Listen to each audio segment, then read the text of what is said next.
Alors, petite astuce que je peux vous montrer, je vais vous prendre un exemple, c'est si je mets ma variable poinit ici, que je vais prendre la variable nbenf, et je la mets ici. Donc ici, je vais enlever les chiffres derrière les virgules pour faciliter la lecture.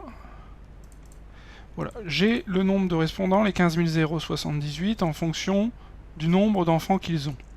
Et donc c'est un nombre d'enfants détaillé, c'est-à-dire que les répondants pouvaient déclarer le nombre d'enfants, c'était pas des modalités à remplir. Donc on a tous les nombres d'enfants possibles qui ont été déclarés au moins une fois par les répondants. Et donc on va se rendre compte que du coup c'est difficile à lire.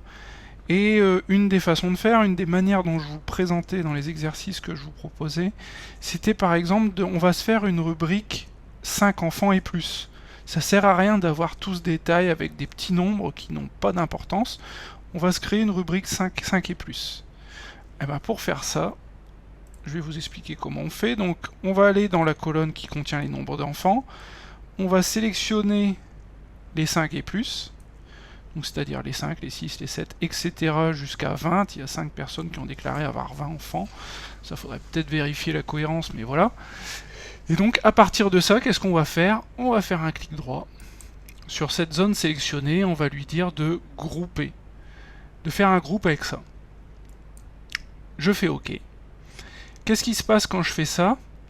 Il m'a créé un groupe ici, le groupe 1, qui contient 5, 6, 7, 8, 9, 10.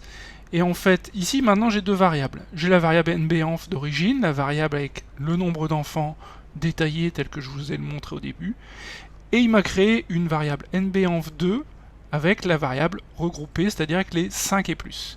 Pour s'en rendre compte visuellement, on va prendre nbenf qui était là au départ, et on va le retirer. On va le remettre dans la liste.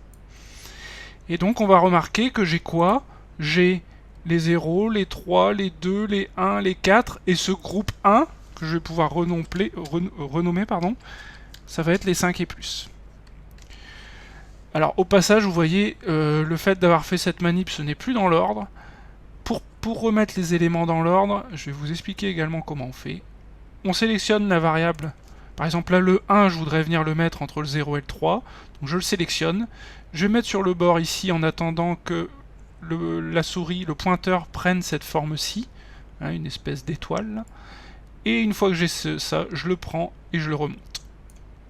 Et je vais faire ça ainsi de suite. Par exemple, le 2 est sélectionné, je le prends sur le bord, je le remonte. Je veux remonter le 4, je le prends, je le remonte. Et je vais faire la même chose avec le 5 et plus. Et ici, le vide, ça va être non-réponse. Voilà les petites astuces pour retrouver un tableau relativement propre.